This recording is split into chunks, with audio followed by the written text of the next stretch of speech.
शिव भक्ति जब करती है मनुष्य के जीवन में प्रवेश, हर बंधन तब कटते और मिटता हर कलेश।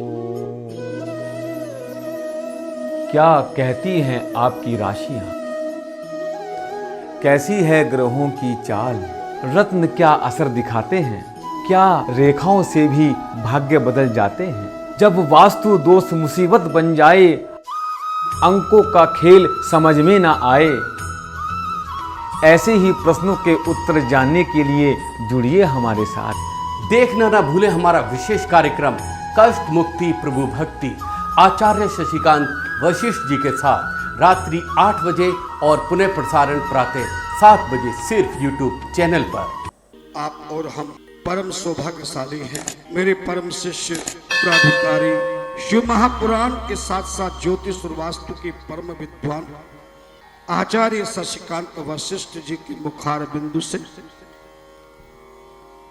ऐसा आनंद बरस रहा है।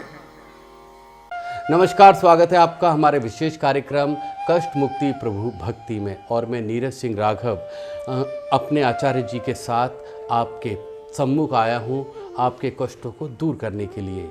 मैं करता हूँ सवाल और आचार्य जी देते हैं उसका जवाब। आपके सवाल मैं अपने माध्यम से आचार्य जी के पास तक पहुँचाता हूँ और आचार्य जी सीधा आपसे संपर्क करते हैं और आपको आपके कष्टों से छुटकारा दिलाते हैं, चाहे वो वास्तु का हो, चाहे ज्योतिष का हो, या कोई दोष लगा हो, या ग्रहों ने अपनी चाल बदल ली हो। तो सबसे पहले आज हम अपने स्टूडियो में अपने आचार्य जी शशिकांत वशिष्ठ जी का स्वागत करते हैं। आचार्य जी आपका बहुत बहुत स्वागत है।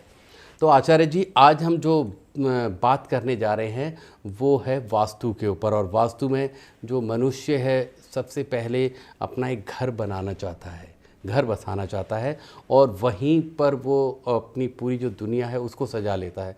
लेकिन यदि घर की नींव या ज़मीन ही सही ना हो तो उसका पूरा हंसता खेलता परिवार बिखर सा जाता है, टूट जाता है।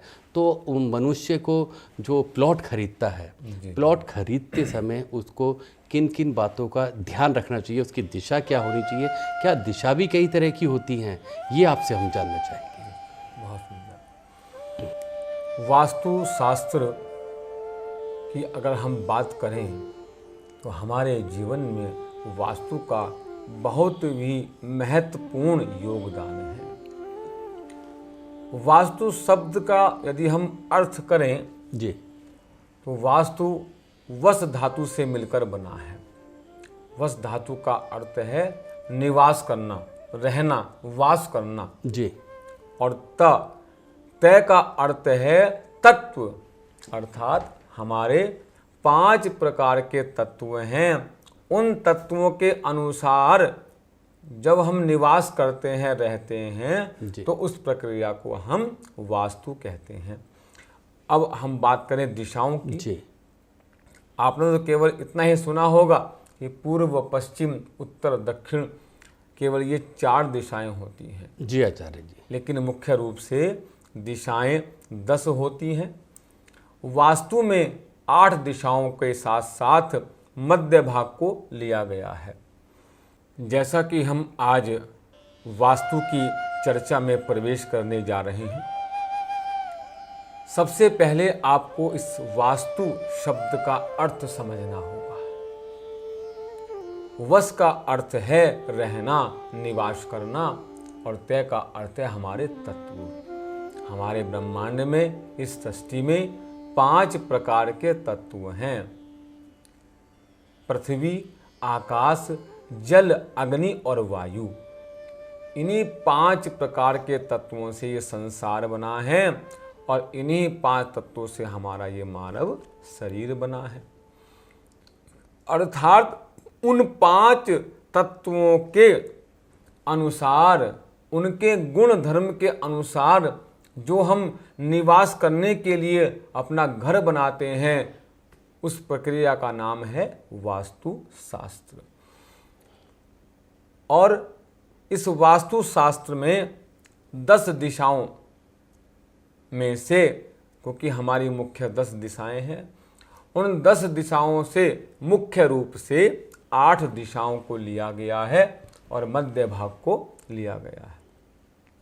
पूर्व, पश्चिम, उत्तर, दक्षिण तो आप खूब जानते हो। जी। जहाँ सूर्य उदय होता है वो पूर्व दिशा, पूर्व की ओर आप मुख करके खड़े हो जाइएगा तो जो आपका सीधा हाथ है, दाहिना हाथ है, उस ओर दक्षिण दिशा, बाईं और उत्तर दिशा, और आपके पीठ पीछे की जो दिशा है उस दिशा का नाम है पश्चिम दिशा। लेकिन इसके साथ साथ जो पूर्व और दक्षिण के बीच का भाग है उसे कहते हैं आग्नेय कोण।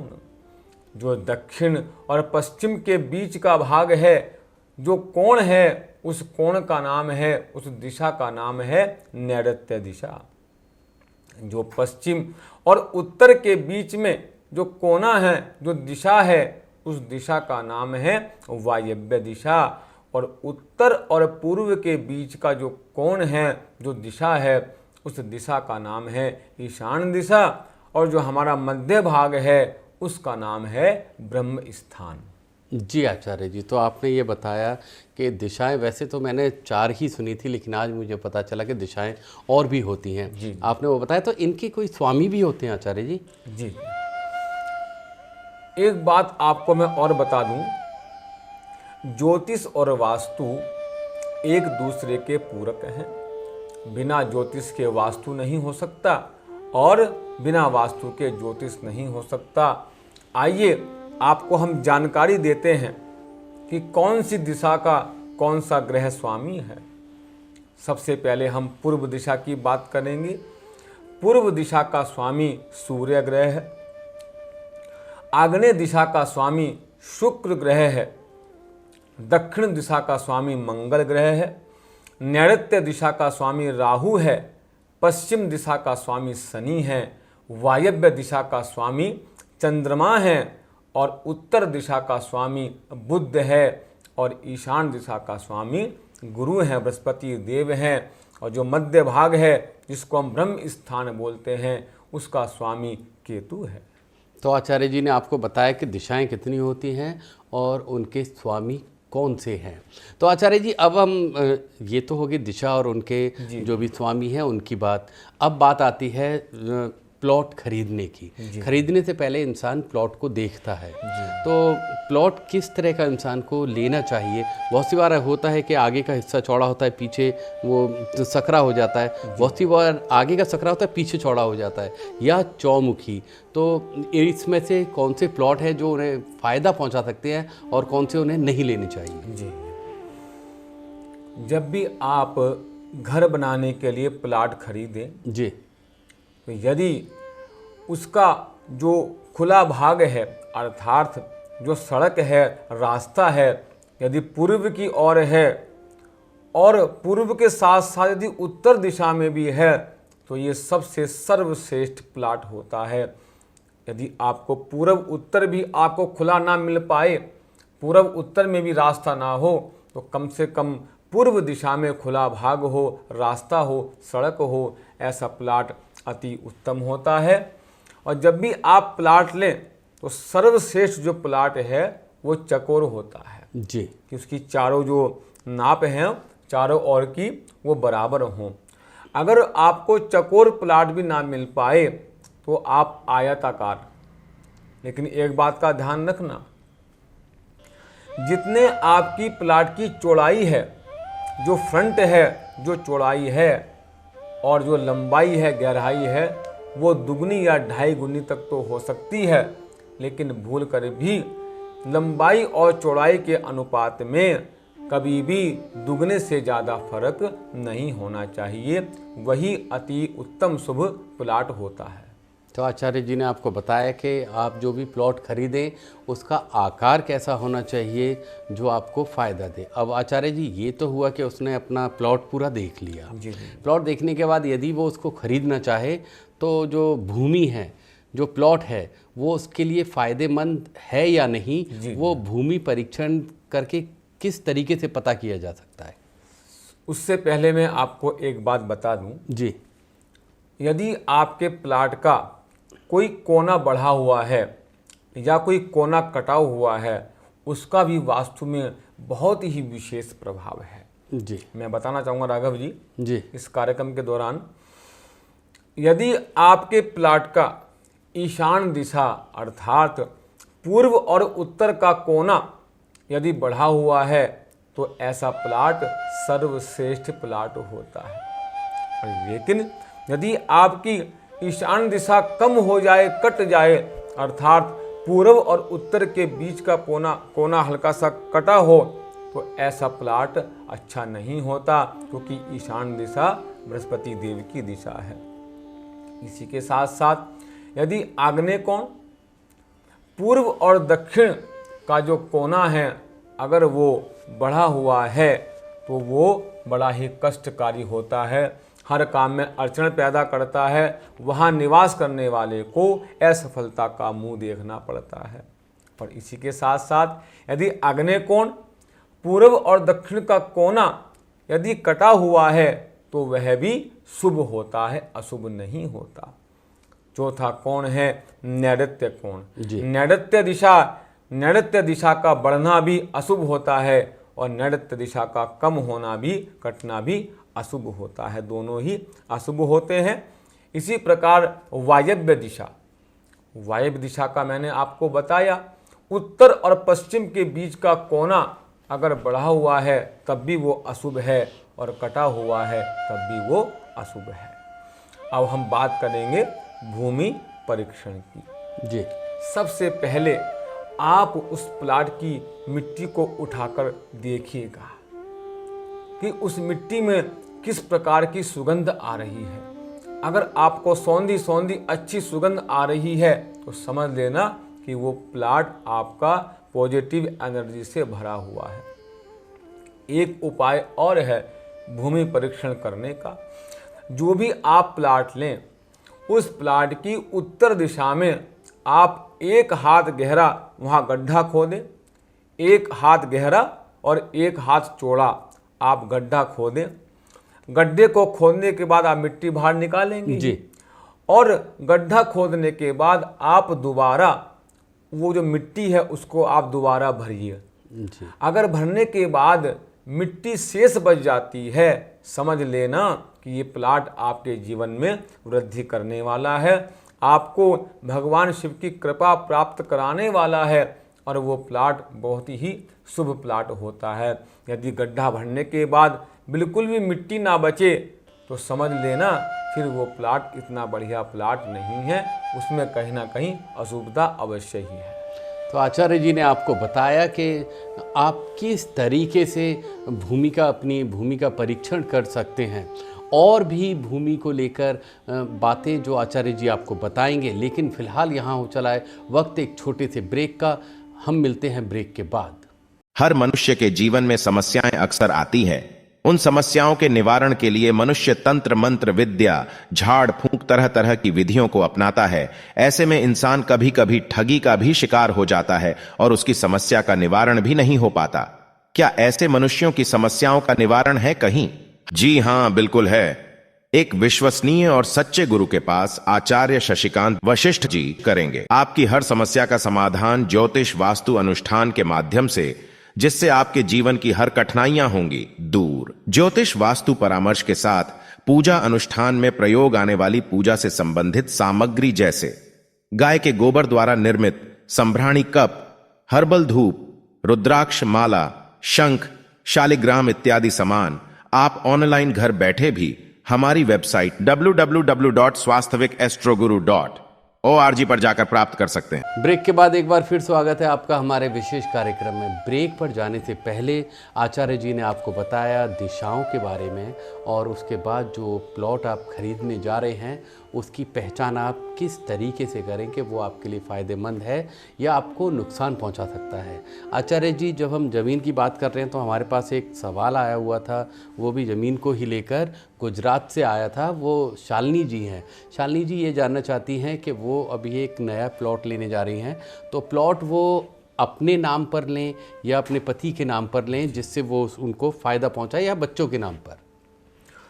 उसके लिए आप अपनी जन्मपत्री के माध्यम से जी, अपनी राशि के माध्यम से जी, आप अध्ययन कराकर अपनी जन्मपत्री को दिखाकर ही आप निर्णय लें यदि आपकी जन्मपत्री नहीं है तो आप, अगर आपकी राशि मेष राशि है या वृश्चिक राशि है, क्योंकि राशि के अनुसार भी हम देखते हैं जी। तो पहले तो आप अपनी पत्री दिखाएं, जन्मपत्री दिखाएं कि किसके ग्रह स्ट्रॉन्ग हैं, क्योंकि प्लाट लेने के लिए मंगल को देखा जाता है जी। क्योंकि मंगल भूमि का कारक है। यदि आपकी हस्तरेखा में, आपके अंकों में, आपकी जन्मपत्री में अगर मंगल मजबूत है तो आप अपने नाम से लें।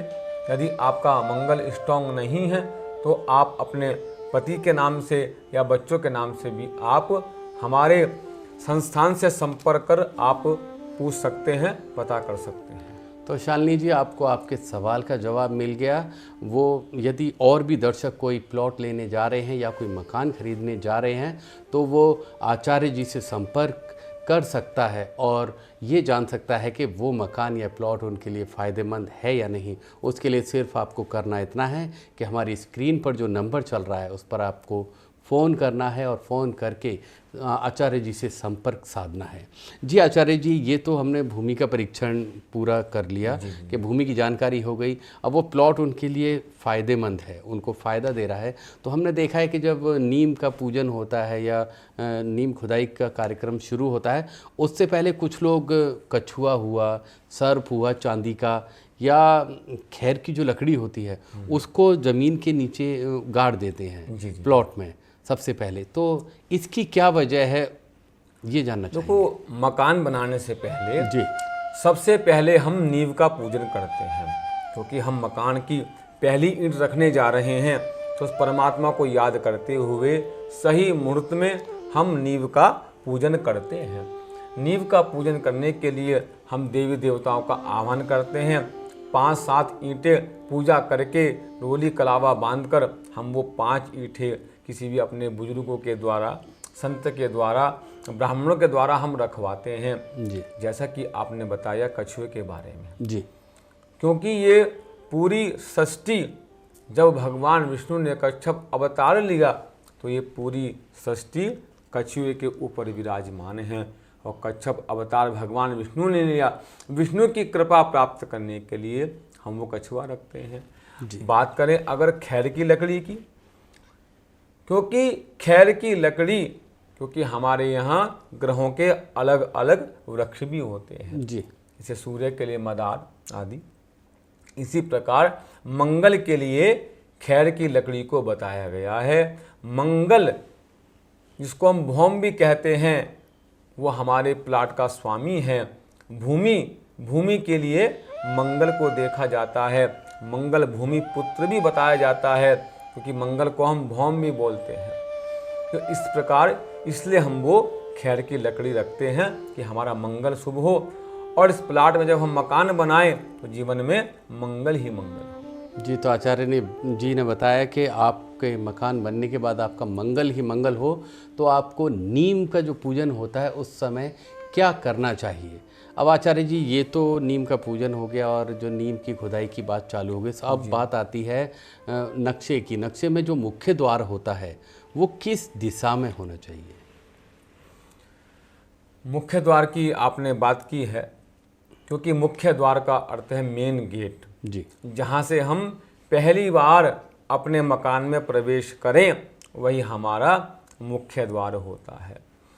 वास्तु के अनुसार मुख्य द्वार बहुत ही मुख्य है, क्योंकि उसका नाम ही मुख्य द्वार है। यदि आपका मुख्य द्वार गलत हो गया, गलत दिशा में बन गया, तो आपका संपूर्ण वास्तु खराब हो जाएगा, क्योंकि सबसे पहले ऊर्जा वहीं से प्रवेश करती है। उन तत्वों की ऊर्जा, उन तत्वों का बैलेंस करने के लिए हमें वास्तु को सही करना होगा। जी। और आचार्य जी, ये भी हम जानना चाहेंगे, जो मुख्य द्वार बनाने की बात आई है तो बहुत से लोग क्या होता है कि लकड़ी का बना देते हैं, बहुत से लोग लोहे का, अभी एक प्रचलन में चल गया स्टील का भी बनने लगा है। तो लकड़ी, लोहा या स्टील, मनुष्य को वास्तु के अनुसार किस चीज़ का द्वार बनाना चाहिए? पहली बात तो आप ये जान लें कि मुख्य द्वार कौन सी दिशा में होना चाहिए। जी।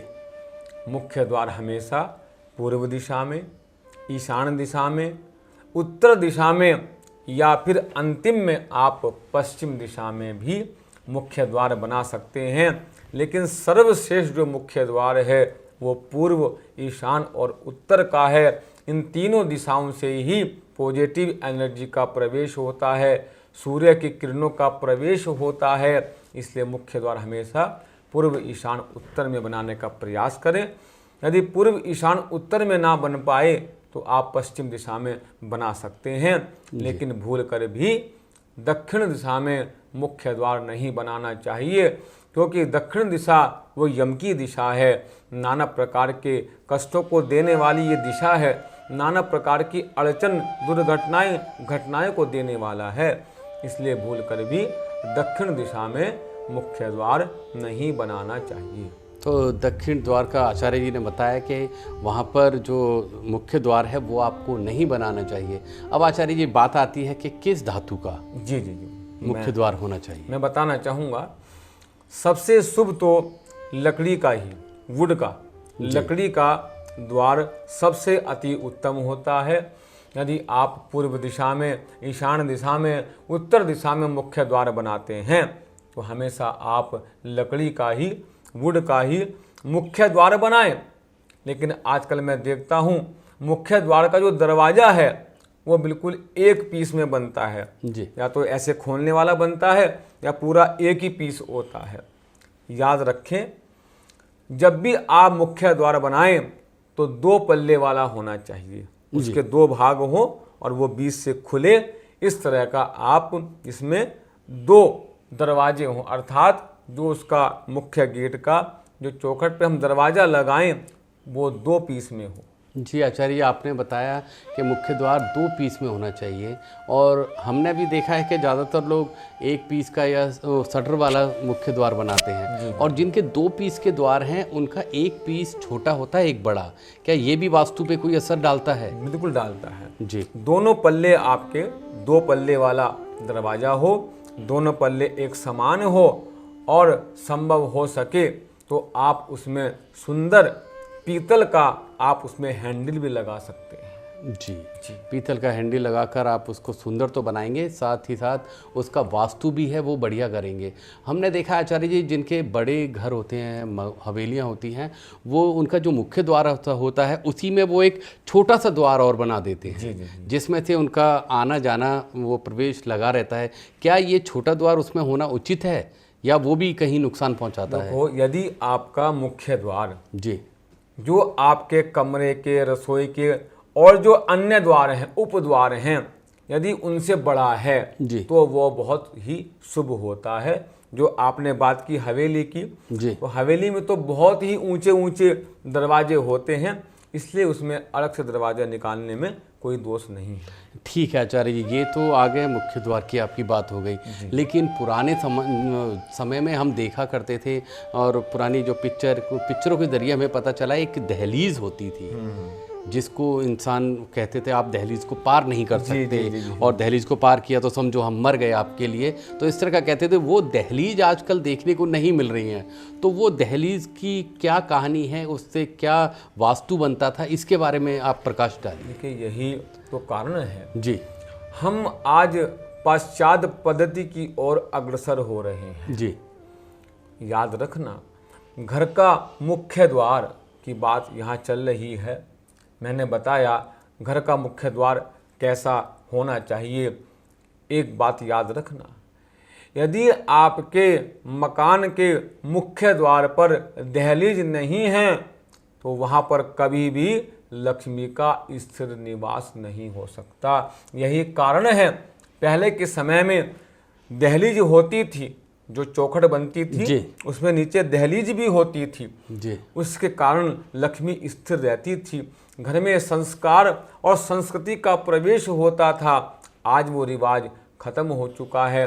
कभी जाकर देखना, आप राजस्थान की जो पुरानी हवेलियां होंगी, जो पुराने मकान होंगे, उन मकानों में अवश्य ही दहलीज अवश्य ही मिलेगी, और पूरा इतना बड़ा परिवार साथ रहता था, तब भी कोई परेशानी नहीं होती थी। जो पुराने मकान थे या पुरानी हवेलियां हैं, उनमें अभी भी संस्कृति, रीति रिवाज और संस्कार जीवित हैं, क्योंकि आचार्य जी ने बताया कि जो भी पुरानी चीज़ों को हम लेकर चल रहे हैं वो हमें फ़ायदा पहुंचाती है। और वहीं पर एक चीज़ आती है मुख्य द्वार की और उसकी दहलीज़ की। यदि दहलीज़ आपने उधर बना रखी है तो निश्चित ही आपकी हवेली में लक्ष्मी जी की कृपा होती रहेगी, संस्कार और सभ्यता जो भी है वो वहाँ सुरक्षित रहेंगे। फिलहाल आज के लिए इतना ही, लेकिन जाने से पहले आचार्य जी फिर हम आपसे जानना चाहेंगे कोई एक उपाय जो आप हमारे दर्शकों को बताएं। जी। वास्तु की यहाँ पर आज चर्चा हो रही है जी। वास्तु के बारे में आपको एक बात बता देता हूँ। यदि आपके मुख्य द्वार के सामने किसी प्रकार का भी अगर मंदिर बना हुआ है, नगर का मंदिर, या आपके घर में किसी बड़े वृक्ष की छाया पड़ रही है, या आपके गेट के सामने किसी प्रकार का अवरोध है, खंबा आदि बिजली का या टेलीफोन का खंबा जो पहले होता था वो खंबा अगर सामने है तो उससे मुख्य द्वार की एनर्जी में अवरोध उत्पन्न होता है। उससे बचने का रास्ता मैं आपको बता देता हूँ। यदि आपके मुख्य द्वार के सामने किसी प्रकार का खंबा, बड़े पेड़ की कोई छाया पड़ रही हो, या किसी प्रकार का भी अवरोध हो, या सामने कोई मकान है उसका कोना आपके मुख्य द्वार के सामने आ रहा हो, तो इसी वास्तुशास्त्र में एक मिरर है, शीशा है, जिसका नाम है पाकवा मिरर। वो आप पाकवा मिरर अपने मुख्य द्वार के ऊपर लगाने से आपका यह दोष बहुत हद तक दूर हो जाएगा और आपके मुख्य द्वार में पॉजिटिव एनर्जी का प्रवेश आरंभ हो जाएगा। तो ये समय इजाज़त नहीं दे रहा है, लेकिन फिर भी आचार्य जी से हम बहुत सारे सवाल जानना चाहते हैं, लेकिन आचार्य जी समय की हमें समाप्ति की ओर लेके जा रहा है। फ़िलहाल आज के लिए इतना ही, लेकिन कल हम जानेंगे इस जो मिरर के बारे में, और भी घर के अंदर रसोई कहाँ होनी चाहिए, बेडरूम कहाँ होना चाहिए, बच्चों की पढ़ाई का रूम कहाँ होना चाहिए। लेकिन तब तक के लिए हमें आप दीजिए इजाज़त। नमस्कार। हर मनुष्य के जीवन में समस्याएं अक्सर आती हैं। उन समस्याओं के निवारण के लिए मनुष्य तंत्र मंत्र विद्या झाड़ फूंक तरह तरह की विधियों को अपनाता है। ऐसे में इंसान कभी कभी ठगी का भी शिकार हो जाता है और उसकी समस्या का निवारण भी नहीं हो पाता। क्या ऐसे मनुष्यों की समस्याओं का निवारण है कहीं? जी हां, बिल्कुल है। एक विश्वसनीय और सच्चे गुरु के पास आचार्य शशिकांत वशिष्ठ जी करेंगे आपकी हर समस्या का समाधान ज्योतिष वास्तु अनुष्ठान के माध्यम से, जिससे आपके जीवन की हर कठिनाइयां होंगी दूर। ज्योतिष वास्तु परामर्श के साथ पूजा अनुष्ठान में प्रयोग आने वाली पूजा से संबंधित सामग्री जैसे गाय के गोबर द्वारा निर्मित संभ्राणी कप, हर्बल धूप, रुद्राक्ष माला, शंख, शालिग्राम इत्यादि सामान आप ऑनलाइन घर बैठे भी हमारी वेबसाइट www.swasthawikastroguru.org पर जाकर प्राप्त कर सकते हैं।